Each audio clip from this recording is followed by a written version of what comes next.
Hello everyone, welcome back to a new video. Today we'll be discussing the essay Myth and Idea by Shashi Tharoor. So first of all, let's talk about the author. Shashi Tharoor is an Indian politician, former diplomat and accomplished author, and he has held various diplomatic positions including working in the UN. He is known for his communicative skills. He's a very famous speaker, public speaker, and a global citizen. And he is also an author. Some of his best known works include The Great Indian Kitchen, Riot Love Story, Inglorious Empire, What the British Did to India, and lastly, the India from Midnight to Millennium and Beyond. It is in this book that the chapter Myth and Idea is included. So, From Midnight to Millennium and Beyond is a book that gives us an overview of India's history, politics, and social changes. It traces the time from Indian independence to the current century that we are living in. And he talks about the challenges and the opportunities that the country had during this time period. And the first chapter is titled Myth and an Idea, where he talks mainly about the diversity of India and its journey to independence in 1947, and mainly about the contribution of Mahatma Gandhi and his international impact. Okay. So, first of all, the chapter starts with a statement from Winston Churchill, who claims that India is merely a geographical expression. It is no more a single country than the equator.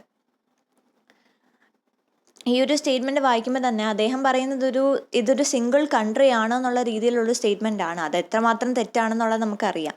കാരണം ഇന്ത്യയുടെ ഒരു feature എന്ന് പറയുന്നത് തന്നെ ഇതിൻ്റെ ഒരു ഡൈവേഴ്സിറ്റിയാണ്.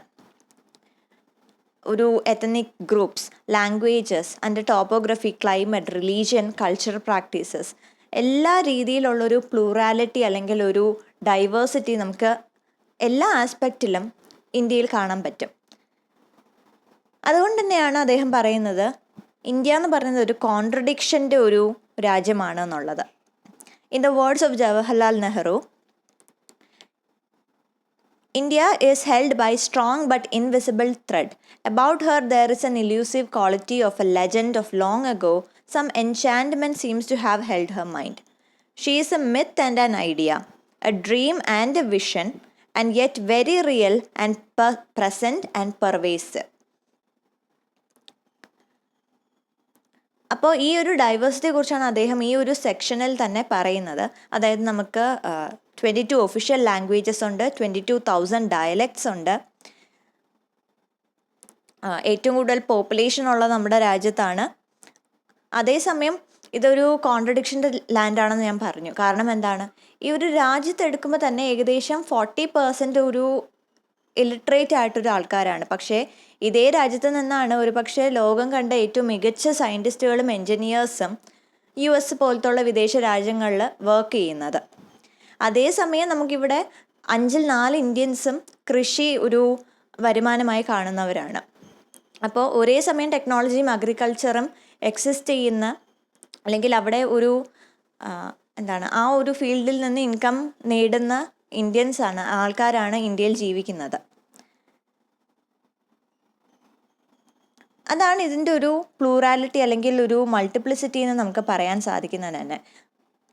ഇവിടെ പല വില്ലേജസിലും ശുദ്ധമായിട്ടൊരു ജലം കിട്ടാനില്ല, കുടിക്കാനുള്ളൊരു ശുദ്ധജലം കിട്ടാറില്ല. അങ്ങനത്തെ സിറ്റുവേഷനിൽ പോലും ഇവിടെ ഒരു കാലത്ത് കെൻറ്റക്കി ഫ്രൈഡ് ചിക്കൻ, അതുപോലെ പെപ്സി കോളയ്ക്കെതിരെ അവിടുത്തെ ഇൻഡസ്ട്രീസ് ഇവിടെ വന്ന് ആ ഒരു സ്ഥാപനങ്ങൾ നടത്തുകയും അതിനെതിരെ ഒരു വലിയൊരു പ്രൊട്ടസ്റ്റും നമ്മൾ കണ്ടതാണ്. Again there is a contradiction because here there are villages where there are no clean drinking water, yet there are industries that sell soft drinks.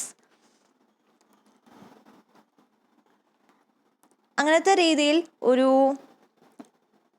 ഈ ഒരു സിവിലൈസേഷൻ എന്ന് പറയുന്നത് 4 മേജർ റിലീജിയൻ ഉള്ളതാണ്, ഒരു dozen different tradition of classical dance, 87 political parties and 300 ways of cooking the potato. Even basic ആയിട്ടുള്ളൊരു കാര്യമായിട്ട് cooking പോലും നമുക്കൊരു 3000 ഒരു വഴികളുണ്ട്, ഓരോ രീതിയിലുള്ള ഒരു കുക്കിംഗ് സ്റ്റൈൽ വരെ ഉണ്ട്. That actually shows how much unique India is. കാരണം ബേസിക് ആയിട്ടുള്ളൊരു കാര്യമാണെങ്കിൽ പോലും, ഈവൻ ലാംഗ്വേജ്, ഈവൻ ഒരു ഭാഷ എടുത്താൽ പോലും അതിൻ്റെ ഒരു ഡയലക്റ്റ് പോലും ഒരു ഒരു 100 വഴികൾ കാണും. ആ ഒരു ആക്സെൻറ്റും ആ ഒരു ഡയലക്റ്റും അതിൻ്റെ ജോഗ്രഫിയും അതിൻ്റെ ഒരു റിലീജനും ഇൻഫ്ലുവൻസ് ചെയ്തിട്ടുള്ള പല രീതിയിലുള്ള ഡയലക്ട്സ് കാണും. മലയാളം തന്നെ നമുക്ക് എടുക്കാൻ പറ്റും. തിരുവനന്തപുരത്തെ ഒരു മലയാളമല്ല നമ്മൾ കേൾക്കുന്നത് മലപ്പുറത്ത് ചെല്ലുമ്പോൾ. അതുപോലെ തന്നെ ഇതിൽ നിന്നെല്ലാം വ്യത്യാസം ഒരു മലയാളമാണ് നമ്മൾ തൃശ്ശൂർ ചെല്ലുമ്പോൾ കേൾക്കുന്നത്. ഈവൻ മലയാളം എന്ന് ഒറ്റൊരു ലാംഗ്വേജ് എടുത്താൽ പോലും നമുക്ക് അതിലൊരു പല രീതിയിലുള്ളൊരു ഡയലക്ട്സ് കാണാൻ പറ്റും. അങ്ങനെയാണെങ്കിൽ ഇവിടെയുള്ള 22 ഒഫീഷ്യൽ ലാംഗ്വേജസിൻ്റെ കാര്യം കൂടി ആലോചിച്ച് നോക്കൂ. ആ ഒരു ഡൈവേഴ്സിറ്റിയാണ് അദ്ദേഹം പറയുന്നത്. And he says that any truism about India can be immediately contradicted by another truism about India. The country's national motto, that is Satyameva Jayate, truth always triumphs, itself is a contradiction, because there we have the question, whose truth? It is a question to which there are a billion answers if the last census hasn't undercounted us again. അപ്പോൾ അതാണ് പറയുന്നത്. ഇതൊരു എവിടെയും ഒരു singularity നമുക്ക് കാണാൻ പറ്റത്തില്ല. ഒരു ട്രൂത്ത് എന്നൊരു പറയുമ്പോൾ പോലും അത് പല ആൾക്കാരുടെയും പല രീതിയിലുള്ളൊരു ബിലീഫ്സ് ഇൻഫ്ലുവൻസ് ചെയ്തിട്ടുള്ളൊരു ട്രൂത്ത് ആയിരിക്കും. അതുകൊണ്ടാണ് ആ ഒരു ക്വസ്റ്റ്യൻ, ഹൂസ് ട്രൂത്ത് എന്ന് പറയുന്നതിന് ഒരു കറക്റ്റായിട്ടൊരു ആൻസർ നമുക്ക് കൊടുക്കാൻ സാധിക്കാത്തത്. അതിൽ നിന്നാണ് അദ്ദേഹം പറയുന്നത്, ഇന്ത്യയുടെ ഏറ്റവും കൂടുതലൊരു ഡിഫൈനിങ് ഫീച്ചറായിട്ട് നമുക്ക് പറയാൻ പറ്റുന്നത് ഇതിൻ്റെ ഒരു പ്ലൂറാലിറ്റി അല്ലെങ്കിൽ പ്ലൂറലിസമാണ്. ഒരു രീതിയിലും നമുക്കൊരു സിംഗുലർ ഒരു ബിലീഫ് ഇല്ല, അല്ലെങ്കിൽ സിംഗുലർ ഒരു റിലീജൻ ഇല്ല, സിംഗുലർ ആയിട്ടുള്ളൊരു ലാംഗ്വേജ് ഇല്ല. ഈവൻ ഇന്ത്യക്കൊരു നാഷണൽ ലാംഗ്വേജ് ഇല്ല, നമുക്ക് ഒഫീഷ്യൽ ലാംഗ്വേജസ് മാത്രമേ ഉള്ളൂ. അതിൽ തന്നെ ഹിന്ദിയാണ് കുറച്ചും കൂടി പ്രൈമായിട്ട് നിൽക്കുന്നതെന്ന് മാത്രമേ ഉള്ളൂ. Hindi is never national language. പക്ഷേ മറ്റുള്ള ആൾക്കാർ അതൊരു സ്റ്റീരിയോടിപ്പിക്കലായിട്ട് കാണുന്നവരുണ്ട്. ഹിന്ദി കൂടുതൽ ആൾക്കാരും സംസാരിക്കുന്നത് കൊണ്ട് തന്നെ ഹിന്ദിയാണ് ഇവിടുത്തെ നാഷണൽ ലാംഗ്വേജ് എന്ന രീതിയിൽ പലരും പറയാറുണ്ട്. പക്ഷേ അതിൻ്റെ ഒരു സത്യം എന്താണ്? We don't have a national language because we can not have a national language. ഇത്രയും അധികം ഭാഷകളുള്ളൊരു രാജ്യത്ത് ഒരു ഭാഷയ്ക്ക് മാത്രം നാഷണൽ ലാംഗ്വേജ് എന്ന സ്റ്റാറ്റസ് നമുക്ക് കൊടുക്കാൻ സാധിക്കത്തില്ല. ഒഫീഷ്യൽ ലാംഗ്വേജ് എന്നൊരു സ്റ്റാറ്റസ് മാത്രമേ നമ്മുടെ രാജ്യത്തുള്ളൂ. And the reason is this pluralism. Politics എടുക്കുകയാണെങ്കിലും നമ്മുടെ ഒരു ഡെമോക്രസി എന്ന് പറഞ്ഞ ഒരു മൾട്ടി പാർട്ടി ഡെമോക്രസിയാണ്. And he describes this as free wheeling, rambunctious, corrupt and inefficient perhaps, but nonetheless flourishing. And even within this multi party democracy India has remained. കാരണം ഈ ഒരു പൊളിറ്റിക്സ് എടുത്ത് നോക്കുമ്പോഴും പല പാർട്ടീസ് ഉണ്ട്, പല വിശ്വാസങ്ങളാണ്, പല രീതിയിലുള്ളൊരു ചിന്താഗതിയാണ്. അപ്പോൾ ഈ സ്വാഭാവികമായിട്ടും ഇത്രയും അധികം ഒരു കോൺട്രഡിക്ഷൻ വരുമ്പോൾ ഒരു തകർച്ചയാണ് നമ്മൾ സാധാരണ കാണുന്നത്. പക്ഷേ ഇത്രയും വർഷമായിട്ടും ഇന്ത്യ ഇവിടെ നിലനിൽക്കുന്നു, ഇന്ത്യയിലെ ജനങ്ങൾ ഇവിടെ ജീവിക്കുന്നു ഈ ഒരു മൾട്ടിപ്ലിസിറ്റിക്ക് ഉള്ളിലും. അപ്പോൾ അതിൽ നിന്ന് മനസ്സിലാക്കുന്നത് എത്രമാത്രം ഒരു പക്ഷേ ഒരു ഫ്രീ വീലിംഗ് ആണ്, പക്ഷെ അതേസമയം കറപ്ഷൻ നമുക്ക് കാണാൻ പറ്റുമായിരിക്കാം. പക്ഷെ എന്നാൽ പോലും it's still flourishing. India is still flourishing, India is still existing within this multiplicity.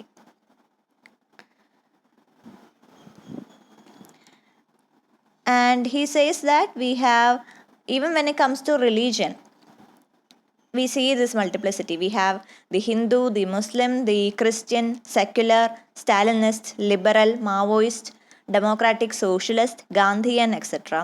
And there is not a single thought that is being taught in the West or East that is not active in some Indian mind. ഇപ്പോൾ religion എടുക്കുകയാണെങ്കിൽ അല്ലെങ്കിൽ belief system എടുക്കുകയാണെങ്കിലും എല്ലാ രീതിയിലുള്ള ബിലീഫ്സും നമുക്കിവിടെ ഉണ്ട്. വെസ്റ്റിലോ ഈസ്റ്റിലോ ഏതൊരു രാജ്യത്തെടുത്താലും അവിടെയൊക്കെ ചിന്തിക്കുന്ന എല്ലാ ബിലീഫ് അല്ലെങ്കിൽ അവിടെ ഉള്ള എല്ലാ ഒരു ഇൻഫ്ലുവൻസും ഇന്ത്യയിൽ കാണാൻ പറ്റും. അതാണ് അദ്ദേഹം അടുത്ത സെക്ഷനിലും പറയുന്നത്. അതായത് ട്രഡീഷണലി നമ്മുടെ ഒരു ഏൻഷ്യൻ ഹിന്ദു ട്രഡീഷൻ ഉണ്ടായിരുന്നു, അവിടുത്തെ മിത്തും അവിടുത്തെ സ്ക്രിപ്റ്റേഴ്സും ഉണ്ടായിരുന്നു. അതായിരുന്നു ഒരു കാലത്ത് ഡോമിനൻ്റായി നിന്നത്. പിന്നീട് പല രീതിയിലുള്ള കോൺക്വസ്റ്റും ഇൻവേഷനും കൊളോണിയലിസവും വന്നതിന് ശേഷം ഇസ്ലാമിൻ്റെ ഒരു ഇമ്പാക്റ്റ് നമ്മളിവിടെ കണ്ടു, ക്രിസ്ത്യാനിറ്റിയുടെ ഇമ്പാക്റ്റ് ഇവിടെ കണ്ടു. അത് ഒരു ബ്രിട്ടീഷ് കൊളോണിയൽ റൂളിൻ്റെ സമയത്തായിരുന്നു. അതുകൊണ്ട് തന്നെ ഇത്രയും അധികം കണ്ടംപററി ഇൻഫ്ലുവൻസസ് ഇന്ത്യയിലുണ്ട്. അത് തന്നെയാണ് ഈ ഒരു ഇന്ത്യൻ ഹെറിറ്റേജ് ഇത്രയും ഡൈവേഴ്സ് ആകാനുള്ളൊരു കാരണം.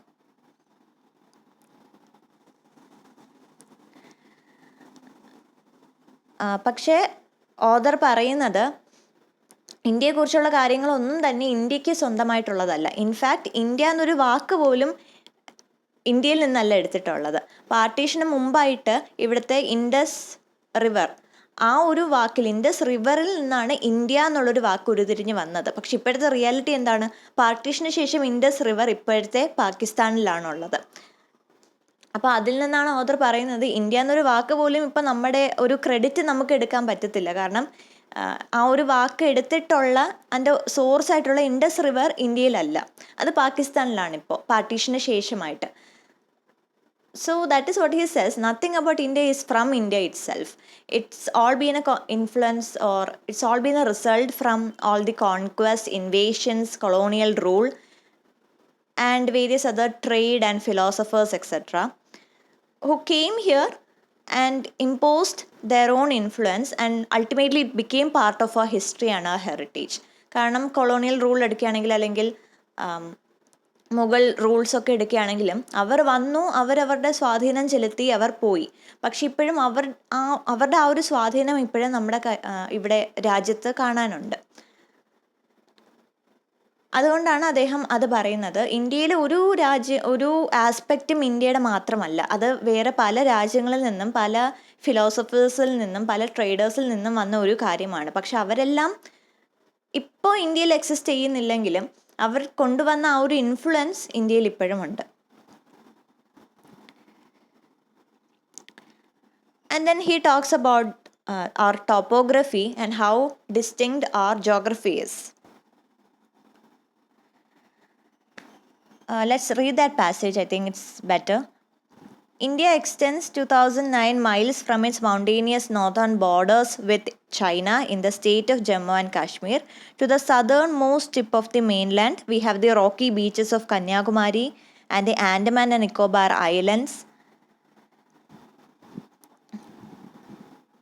And he says that few countries on earth extend over so many latitude. ലാറ്റിറ്റ്യൂഡിൻ്റെ കാര്യം പറയുകയാണെങ്കിൽ നമുക്കവിടെ തണുപ്പ് പ്രദേശത്തിന് നമുക്ക് ജമ്മു ആൻഡ് കാശ്മീർ ഉണ്ട്, ഇവിടെ ട്രോപ്പിക്കലായിട്ട് ആൻഡമാൻ ആൻഡ് നിക്കോബാർ ഐലൻഡ്സ് ആയിട്ട് ആൻഡമാൻ ആൻഡ് നിക്കോബാർ ഉണ്ട്.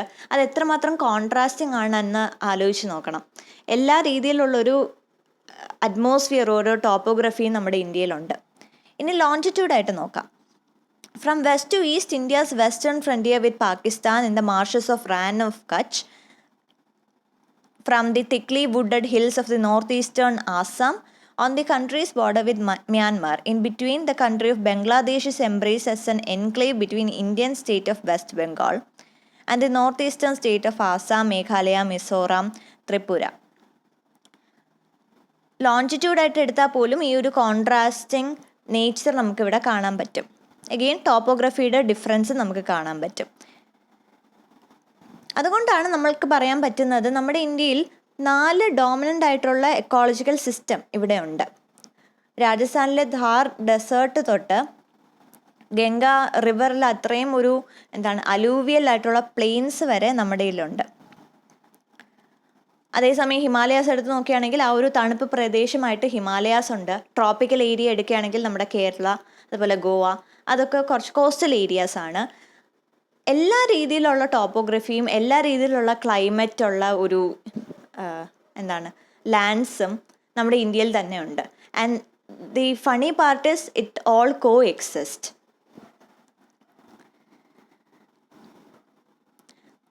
അതാണ് ആ ഒരു സ്റ്റാൻസിൽ പറയുന്നത്. While the Himalayan mountains allowed a distinctive civilization to flourish in their shadow, they are remarkably penetratable.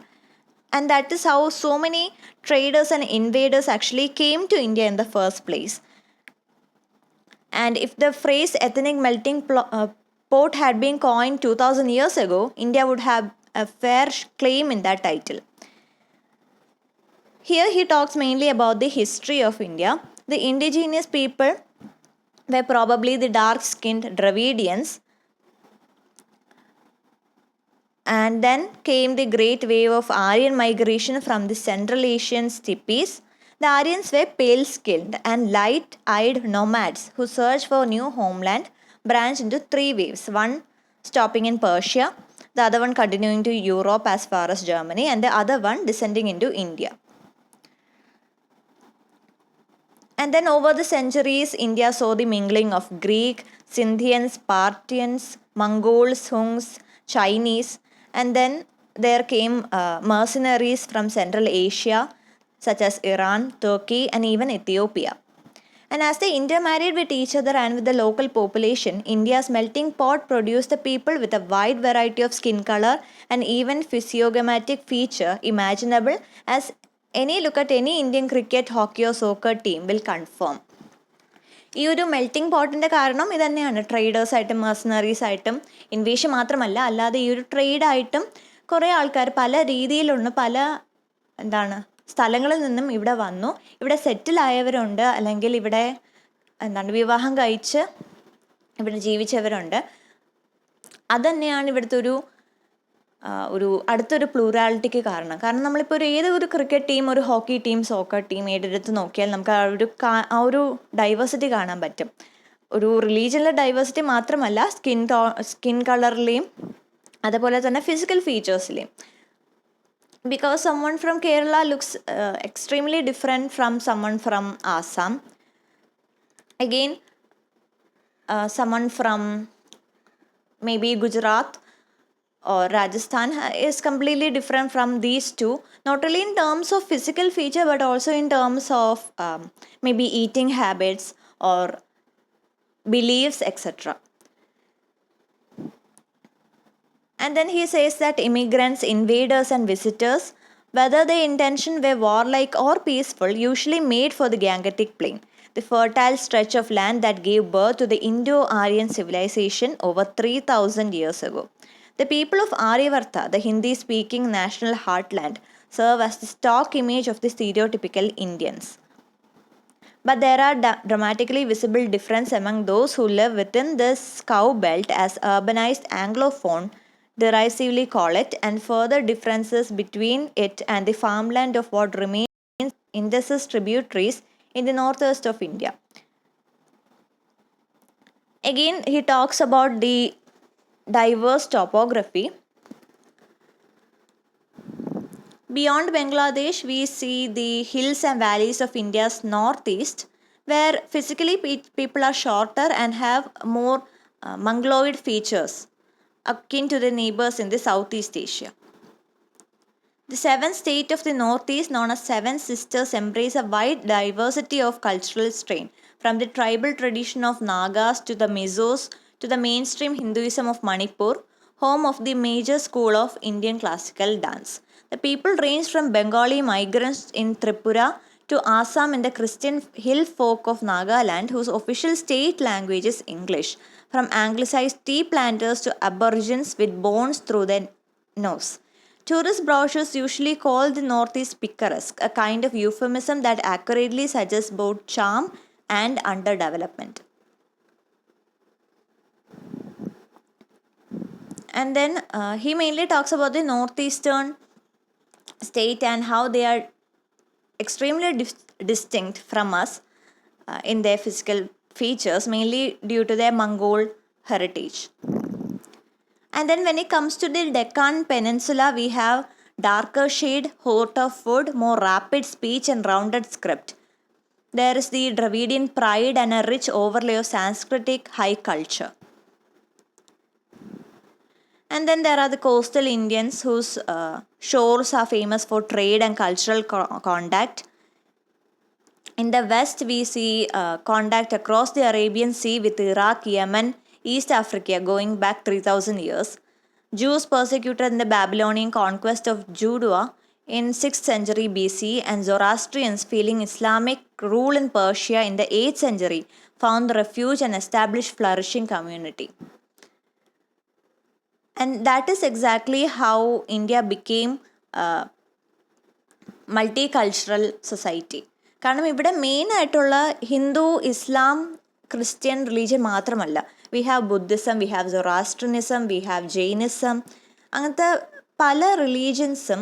അതേസമയം മെയിനായിട്ട് ഇതെല്ലാം ട്രേഡായിട്ട് തന്നെ വന്നവരുണ്ട്, റെഫ്യൂജീസ് ആയിട്ട് വന്നവരുണ്ട്. എല്ലാവരും ഇൻവേഷൻ ആയിട്ടല്ല വന്നത്.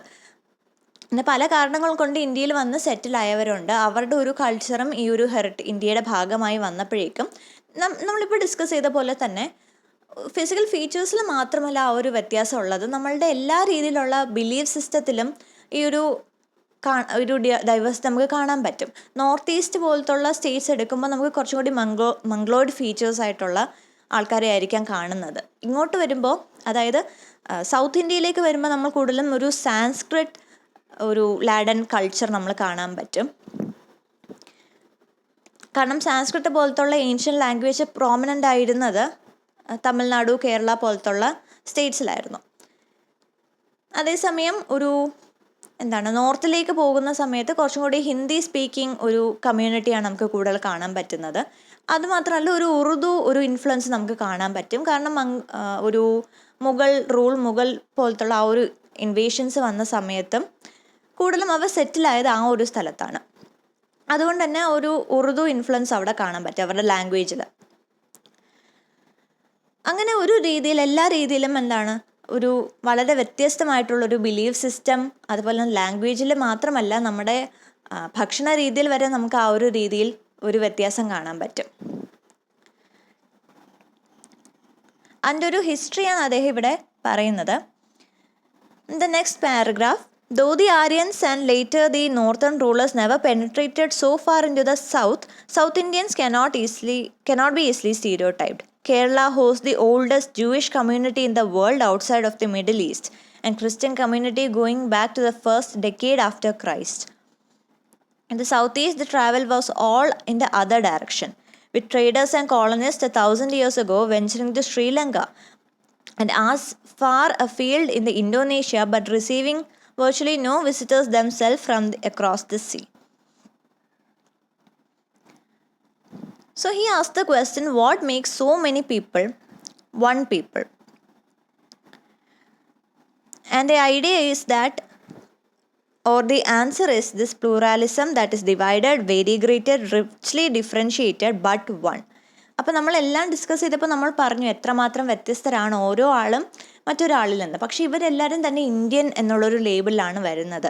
ഇന്ത്യ എന്നുള്ളൊരു രാജ്യം ഓർക്കുമ്പോഴും നമ്മൾ നോർത്ത് ഇന്ത്യ മാത്രമല്ല നമ്മൾ കൂടുതലും ആലോചിക്കുന്നത് ആ ഒരു സ്റ്റേറ്റ്സ്, അല്ലെങ്കിൽ അവിടുത്തെ ഒരു ആൾക്കാരുടെ ഫീച്ചേഴ്സ്, അവിടുത്തെ ഫുഡ് ഒക്കെ ആയിരിക്കും നമ്മുടെ മനസ്സിൽ പെട്ടെന്ന് വരുന്നത്. പക്ഷേ കൂടുതലും അതിൻ്റെ ഒരു റിയാലിറ്റി എന്ന് പറയുന്നത് പല സ്കിൻ ടോണുള്ള, പല ഭാഷകൾ സംസാരിക്കുന്ന, പല രീതിയിൽ ഭക്ഷണ രീതികളും അതുപോലെ തന്നെ ഒരു ബിലീഫ് സിസ്റ്റമുള്ള ആൾക്കാരാണ് ഇന്ത്യയിലുള്ളത്. അതാണ് റിയാലിറ്റി. ഈവൻ ദോ സ്റ്റീരിയോടിപ്പിക്കലി നമ്മൾ നോർത്ത് ഇന്ത്യയാണ് ഇന്ത്യ എന്ന് പറയുമ്പോൾ ആലോചിക്കുന്നതെങ്കിലും ഇതാണ് റിയാലിറ്റി. അപ്പോൾ ഇത്രയും വ്യത്യസ്തരായിട്ടുള്ളൊരു ആൾക്കാർ ജീവിക്കുന്ന ഒരു സ്ഥലത്ത് ഇന്ത്യൻ എന്നുള്ള ഒറ്റ ലേബിളിൽ എങ്ങനെ ഇവരെല്ലാവരും വന്നു ചേരുന്നു എന്നുള്ളത് കാലങ്ങളായിട്ടുള്ളൊരു ഡൗട്ടാണ്. പക്ഷെ അതിനൊരു ആൻസറും അദ്ദേഹത്തിന് പറയാൻ പറ്റില്ല. നമ്മൾ നേരത്തെ ഒരു ട്രൂയിസത്തിനെ കുറിച്ച് പറഞ്ഞതുപോലെ തന്നെ ഈ ഒരു പ്ലൂറാലിറ്റി ആണ് ഇന്ത്യയുടെ ഫീച്ചർ. അത് തന്നെയാണ് ഈ ഒരു ക്വസ്റ്റ്യൻ്റെ answer. We are divided, we are richly differentiated, but we are one because we are Indians. And that is how he conclude this section. He says that India's uniqueness lies in its multitude of India, making it a captivating and ever-evolving adventure. It is impossible to define India singularly, or to provide a single definition for India is actually extremely wrong. അടുത്ത സെക്ഷനിൽ Indian ഇൻഡിപെൻഡൻസിനെ കുറിച്ചാണ് അദ്ദേഹം പറയുന്നത്. Mainly ആ ഒരു British colonial റൂളിൻ്റെ സമയത്ത് എങ്ങനെയാണ് ഇവിടെ ഉണ്ടായിരുന്ന ഒരു എക്കണോമിക് എക്സ്പ്ലോയിറ്റേഷൻ, അതുപോലെ ഇൻഡസ്ട്രിയൽ സപ്രഷൻ, ഒരു സോഷ്യൽ ഡിസ്റപ്ഷൻ, അതെങ്ങനെയായിരുന്നു എന്ന് അദ്ദേഹം പറയുന്നുണ്ട്. കാരണം പല ഹിസ്റ്റോറിയൻസും ഒരു ന്യൂട്രൽ ഇമ്പാക്റ്റ് ആണെന്നാണ് പറയുന്നത്. പക്ഷേ ഒരു ഓഥറിൻ്റെ ഒപ്പീനിയനിൽ എന്താണ്, ബ്രിട്ടീഷുകാർ ഒരുപാടധികം നല്ല കാര്യങ്ങൾ ചെയ്തിട്ടുണ്ട്. സതി നിർത്തലാക്കിയത് ഒരു എക്സാമ്പിളാണ്. പക്ഷേ അതേസമയം ഈ ഒരു കാര്യങ്ങൾ ഇവിടെ നടത്തിയ ഒപ്രഷൻ, ഇവിടുത്തെ നടത്തിയ എക്സ്പ്ലോയിറ്റേഷൻ, അത് നമുക്ക് ഒരിക്കലും നിഷേധിക്കാൻ പറ്റത്തില്ല, അല്ലെങ്കിൽ അതൊരിക്കലും നമുക്ക് കണ്ടില്ല എന്ന് നടിക്കാൻ പറ്റത്തില്ല. Great example is Jallianwala Bagh massacre. അവരുടെ ഒരു റൂളിനെ ഒപ്പോസ് ചെയ്യുന്ന ആൾക്കാരെ അവർ ട്രയൽ പോലും കൂടാതെ ഇംപ്രസൻ ചെയ്യുന്നു. ഇതുപോലത്തെ ഒരു ആൾക്കൂട്ടത്തെ എന്താണ് കാരണമെന്ന് ചോദിക്കാതെ പോലും ഒരു മാസക്കർ ചെയ്യുന്നു, കൂട്ടക്കൊലയാണ് അവിടെ നടത്തുന്നത്. അങ്ങനത്തെ രീതിയിൽ ഒരു എക്സ്പ്ലോയിറ്റേഷൻ അവർ നടത്താറുണ്ട്. കാരണം ആ സമയത്ത് സാമന്ത രാജാക്കന്മാരെന്നൊരു കോൺസെപ്റ്റ് ആണെന്ന് തോന്നുന്നു. കൂടുതലും അന്ന് രാജ്യങ്ങളുണ്ടായിരുന്നു, കിങ്ഡംസ് ഉണ്ടായിരുന്നു, അവിടെ ഭരിക്കുന്നത് രാജാവ് തന്നെയായിരുന്നു. പക്ഷേ രാജാവിൻ്റെ മേളിലായിരുന്നു ബ്രിട്ടീഷുകാരുടെ ഒരു ഭരണമെന്ന് പറയുന്നത്. രാജാവുണ്ടെങ്കിലും അതൊരു ഇൻഡിപെൻഡൻറ്റ് റൂൾ അല്ലായിരുന്നു. ആ ഒരു രാജാവ് വെറും ഒരു പപ്പറ്റ് മാത്രമായിരുന്നു, ബ്രിട്ടീഷുകാരുടെ കയ്യിലുള്ളൊരു പപ്പറ്റ്. ഈ ഒരു ഡിവൈഡ് ആൻഡ് റൂൾ എന്നൊരു കോൺസെപ്റ്റിന് വേണ്ടിയാണ് ബ്രിട്ടീഷുകാർ ഈ രാജാക്കന്മാരെ അവിടെ നിലനിർത്തിക്കൊണ്ട് പോയത്. കാരണം ആ ഒരു കിങ്ഡംസ് മെയിൻറ്റെയിൻ ചെയ്യണമെങ്കിൽ ബ്രിട്ടീഷുകാർക്ക് അറിയത്തില്ല, നമ്മളൊരു ഡൈവേഴ്സ് ആയിട്ടുള്ള സൊസൈറ്റി ആയതുകൊണ്ട് തന്നെ ആ ഒരു കിങ്ഡത്തെ മാനേജ് ചെയ്യാൻ പറ്റുന്ന ഏറ്റവും നല്ലൊരു വ്യക്തി എന്ന് പറയുന്നത് രാജാവാണ്. അതുകൊണ്ട് രാജാവിനെ അവിടെ ഒരു മീഡിയേറ്റർ ആയിട്ട് വെക്കുന്നു എന്ന് മാത്രമേ ഉള്ളൂ. അൾട്ടിമേറ്റ് കൺട്രോൾ ബ്രിട്ടീഷേഴ്സിൻ്റെ കയ്യിലായിരുന്നു. അങ്ങനത്തെ രീതിയിലുള്ള ഒരു എക്സ്പ്ലോയിറ്റേഷൻ, ഒരു മാനിപ്പുലേഷനാണ് അവർ ഇവിടെ ചെയ്തിരുന്നത്. അദ്ദേഹം പറയുന്നത്, ബ്രിട്ടീഷുകാരുടെ കോൺട്രിബ്യൂഷൻ എടുത്ത് നോക്കുകയാണെങ്കിൽ റെയിൽവേ ഇൻട്രൊഡ്യൂസ് ചെയ്തു, പോസ്റ്റും ടെലിഗ്രാഫും ഇൻട്രൊഡ്യൂസ് ചെയ്തു, നാഷണൽ അഡ്മിനിസ്ട്രേറ്റീവ് സിസ്റ്റം എന്താണെന്ന് ആ ഒരു കോൺസെപ്റ്റ് ഇവിടെ കൊണ്ടുവന്നു. അതുപോലെ തന്നെ ക്യാപിറ്റൽ സിറ്റി എന്നൊരു കോൺസെപ്റ്റ് കൊണ്ടുവന്നു. ഒരുപാടധികം ലൈബ്രറീസ് അവർ കൺസ്ട്രക്ട് ചെയ്തു, മ്യൂസിയംസ് കൺസ്ട്രക്ട് ചെയ്തു. മക്കോളേസ് മിനിറ്റിലൂടെ English language, English education system ഇവിടെ നടപ്പിലാക്കി. ഇതെല്ലാം തന്നെ അവരുടെ ഒരു കോൺട്രിബ്യൂഷൻ ആണെന്ന് നമുക്ക് പറയാൻ പറ്റും. ഞാൻ നേരത്തെ പറഞ്ഞതുപോലെ തന്നെ സതി പോലത്തുള്ള പ്രാക്ടീസസ് അവർ നിർത്തലാക്കി. അങ്ങനത്തെ ഒരുപാടധികം കോൺട്രിബ്യൂഷൻസ് ഉണ്ടെങ്കിലും അത് അതിൻ്റെ പിന്നിലുള്ള ഉദ്ദേശം എന്ന് പറയുന്നത് ഇമ്പീരിയൽ റൂൾ നടപ്പാക്കാൻ വേണ്ടിയായിരുന്നു, അവരുടെ ഒരു ആധിപത്യം സ്ഥാപിക്കാൻ വേണ്ടിയായിരുന്നു. അല്ലാതെ ഇന്ത്യക്ക് വേണ്ടി ഒരു സോഷ്യൽ സർവീസ് അല്ലായിരുന്നു ഇത്. നമ്മുടെ രാജ്യം പുരോഗമിച്ചോട്ടെ എന്ന് പറഞ്ഞുകൊണ്ടുള്ള ഒരു പുണ്യ കർമ്മമൊന്നും അല്ലായിരുന്നു ഇത്. എൻ്റെ പിന്നിലുള്ള ഒരു ഉദ്ദേശം എന്ന് പറയുന്നത് അവരുടെ ആധിപത്യം നടപ്പാക്കുക, അവരുടെ ഒരു ഇൻഫ്ലുവൻസ് ഇവിടെ ചെലുത്തുക, ഇതന്നെയായിരുന്നു അവരുടെ ഒരു ഉദ്ദേശം. അതുകൊണ്ടാണ് അദ്ദേഹം പറയുന്നത് ഇതൊരു ന്യൂട്രൽ ഇമ്പാക്റ്റ് നമുക്കൊരിക്കലും പറയാൻ പറ്റത്തില്ല. കാരണം ഇത് സെൽഫിഷ് ആയിട്ടുള്ളൊരു ഗോളിന് വേണ്ടി കൊണ്ടുവന്ന കുറേ കാര്യങ്ങളാണ്.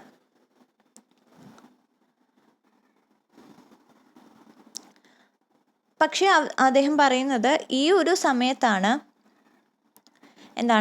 ഞാൻ പറഞ്ഞു, അപ്പോഴും ഇന്ത്യയിൽ പല റിലീജിയൻസ് ആയിരുന്നു, പല ബിലീഫ് സിസ്റ്റം ആയിരുന്നു. പക്ഷെ ശരിക്കും ഇന്ത്യ എന്നുള്ളൊരു ലേബൽ, അല്ലെങ്കിൽ ഇന്ത്യൻസ് എന്നുള്ള ലേബലിൽ എല്ലാവരും വരുന്നത് പ്രോബബ്ലി ഈ ഒരു കൊളോണിയൽ റൂളിൻ്റെ സമയത്താണ്. അവർ യൂണിറ്റി ഇൻ ഡൈവേഴ്സിറ്റി എന്നൊരു കോൺസെപ്റ്റിന് മീനിങ് കൊടുത്തത് ബ്രിട്ടീഷ് കോളനൈസേഴ്സ് തന്നെയാണ്.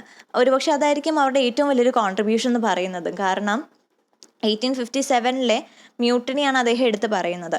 ആ സമയത്ത് ഈ ഫോറിനേഴ്സിനെതിരെ പോരാടാൻ വേണ്ടി ഹിന്ദുസും മുസ്ലിംസും ഒരുമിച്ച് വന്നു.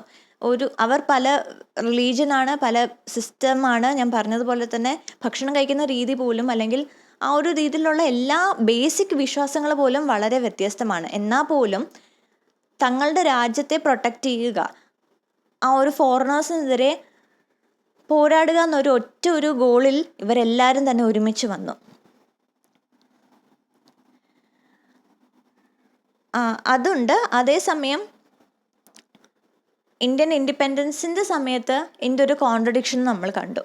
ഏത് കൂട്ടരാണോ ബ്രിട്ടീഷ് കോളനൈസിങ് റൂളിനെതിരെ ഒരുമിച്ച് വന്നത്, അതേ കൂട്ടർ തന്നെ പാർട്ടീഷൻ്റെ സമയത്ത് ഇൻഡിപെൻഡൻസിൻ്റെ സമയത്ത്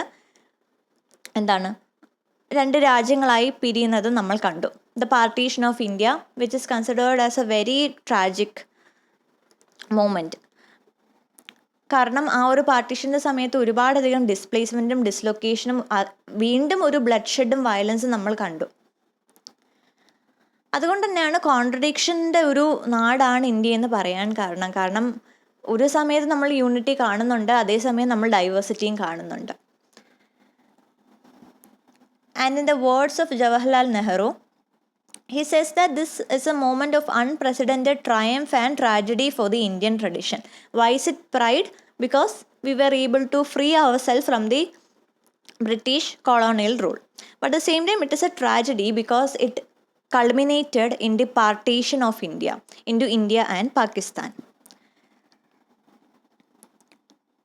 He says we should spare a thought for the larger cause of humanity. But this was not merely as the soaring worldview of an overeducated visionary. India had always seemed to the most thoughtful of his readers a crucible of human striving, one that offered in its mistake and failings as much as its success lessons for all mankind. So basically, the author says that India's journey symbolizes not just a national struggle, but it is a crucible of human striving, offering valuable lesson for the global community in both its success and failures. കാരണം Indian independence ഒരു രീതിയിൽ ഒരു സക്സസ്സുമായിരുന്നു, ഫെയിലിയറുമായിരുന്നു.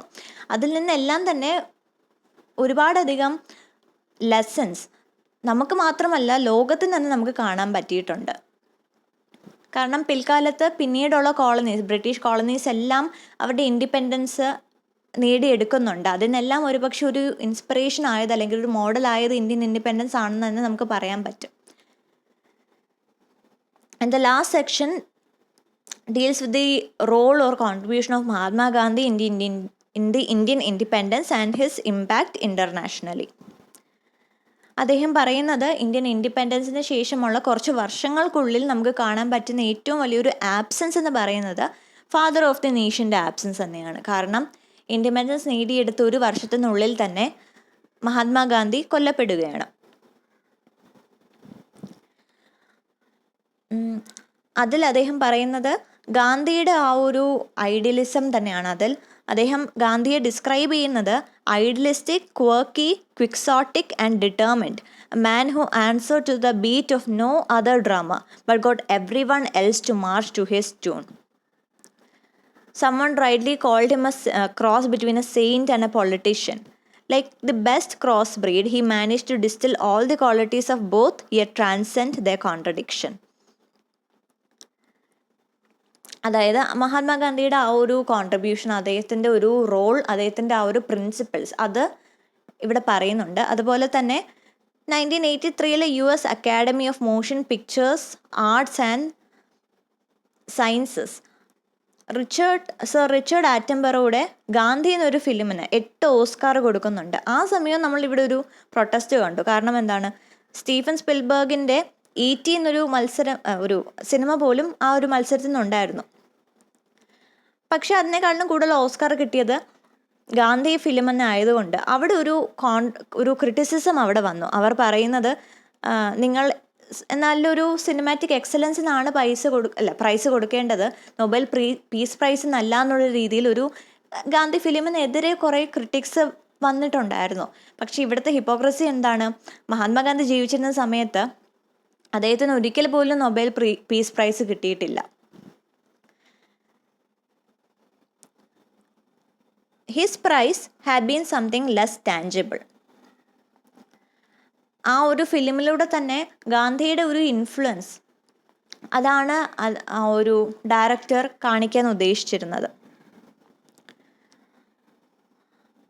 And then Tharoor says that Gandhi's life was his own lesson. He was unique among the statesmen of the 20th century in his determination not just to live his belief but to reject any separation between belief and action.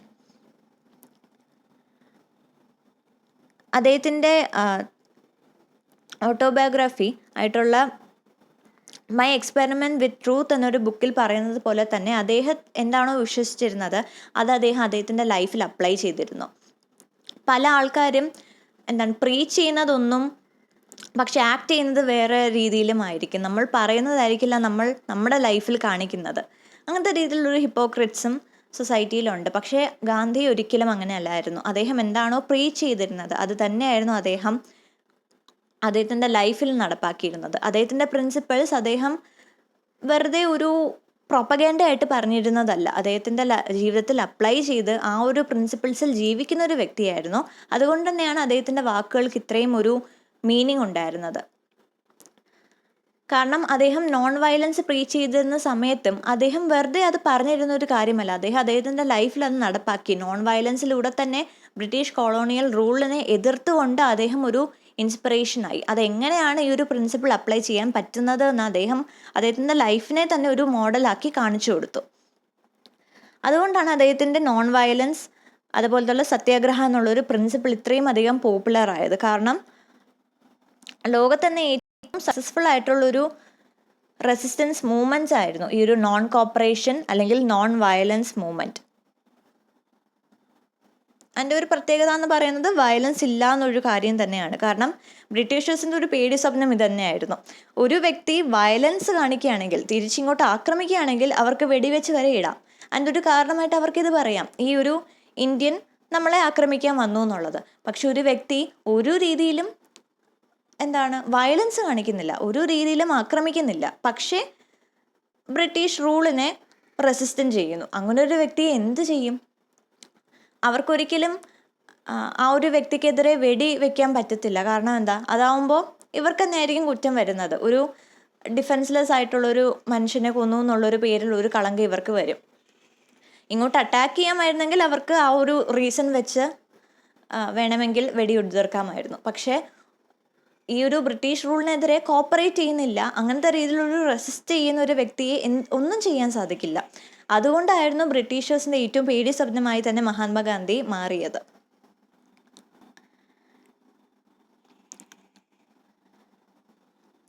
And that is what the author says, that there was much more to Gandhism.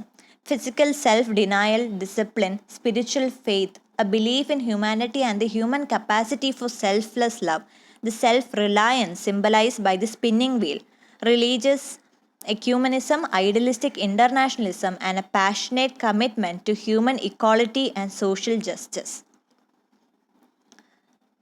The improvement of his fellow human beings was arguably more important to him than the political goal of ridding India of the British. But it is a central tenet of non-violence in the pursuit of these ends that represent his most significant original contribution to the world. പിന്നീട് പറയുന്നത് എത്രമാത്രം ഒരു international fame ഗാന്ധിക്ക് ഉണ്ടായിരുന്നു എന്ന് പറയുന്നുണ്ട്. കാരണം അദ്ദേഹത്തിനെ സംബന്ധിച്ച് അദ്ദേഹത്തിന് ഇന്ത്യൻ ഇൻഡിപെൻഡൻസിനെക്കാട്ടിലും ഇന്ത്യൻസിൻ്റെ ആ ഒരു പ്രോഗ്രസ് ആയിരുന്നു അദ്ദേഹത്തിൻ്റെ മനസ്സിലുണ്ടായിരുന്നത്. അദ്ദേഹത്തിൻ്റെ ഈ ഒരു പ്രിൻസിപ്പിൾസ് എല്ലാം തന്നെ ലോകത്തിൽ തന്നെ ഒരു ഇൻസ്പിറേഷനായി മാറിയിട്ടുണ്ട്. ഏറ്റവും അടുത്തൊരു എക്സാമ്പിൾ പറയുന്നത് മാർട്ടിൻ ലൂതർ കിങ് ജൂനിയറിനെ കുറിച്ചാണ്. അദ്ദേഹം ഒരുപാടധികം ഗാന്ധിയായിട്ട് ഇൻസ്പയർഡ് ആയിട്ടുള്ളൊരു വ്യക്തിയായിരുന്നു. മാത്രമല്ല ആ ഒരു നോൺ വയലൻസിൽ നിന്നാണ് ഹങ്കർ സ്ട്രൈക്ക് എന്നുള്ളൊരു ഒരു റെസിസ്റ്റൻസ് മൂവ്മെൻറ്റ്സ് ഒക്കെ നമ്മുടെ ഒരു എല്ലാ പൊളിറ്റിക്സ് എടുത്ത് നോക്കുമ്പോഴും നമുക്ക് കാണാൻ പറ്റും. നമ്മുടെ ഇന്ത്യൻ പൊളിറ്റിക്സ് മാത്രമല്ല, ലോകത്തിലൊരു പൊളിറ്റിക്സ് എടുത്ത് നോക്കുമ്പോൾ തന്നെ ഹങ്കർ സ്ട്രൈക്സ് പോലത്തുള്ള നോൺ കോപ്പറേഷൻ ആയിട്ടുള്ള റെസിസ്റ്റൻറ്റ് മൂവ്മെൻറ്റ്സ് നമ്മുടെ ലോകത്ത് കാണാൻ പറ്റും. അതിൻ്റെ ഒക്കെ ഒരു ഇൻസ്പിറേഷൻ ഒരു പക്ഷേ ഗാന്ധിയുടെ ഈ ഒരു പ്രിൻസിപ്പിൾ ആണെന്ന് തന്നെ നമുക്ക് പറയാൻ പറ്റും. കാരണം അദ്ദേഹത്തിൻ്റെ ഒരു നോൺ വയലൻസിൻ്റെ ഐഡിയ എന്താണ്? To show that you are wrong, I punish myself. ആ ഒരു ഐഡിയ ആണ് അവിടെ വരുന്നത്. പക്ഷേ ഇവിടെ തരൂർ പറയുന്നത് ഈ ഒരു ഗാന്ധിസത്തിനും ഒരു ലിമിറ്റേഷൻ ഉണ്ട്. കാരണം എല്ലാ സമയത്തും എല്ലാ സിറ്റുവേഷനിലും നോൺ വയലൻസ് എഫക്റ്റീവ് ആകണമെന്നില്ല. നമ്മളിപ്പോൾ നിരാഹാര സമരം നമ്മൾ കാണാറുണ്ട്, അല്ലെങ്കിൽ പല രീതിയിലുള്ളൊരു പ്രതിഷേധങ്ങൾ നമ്മൾ കാണാറുണ്ട്. അവിടെയെല്ലാം ആ വ്യക്തികളായിരിക്കും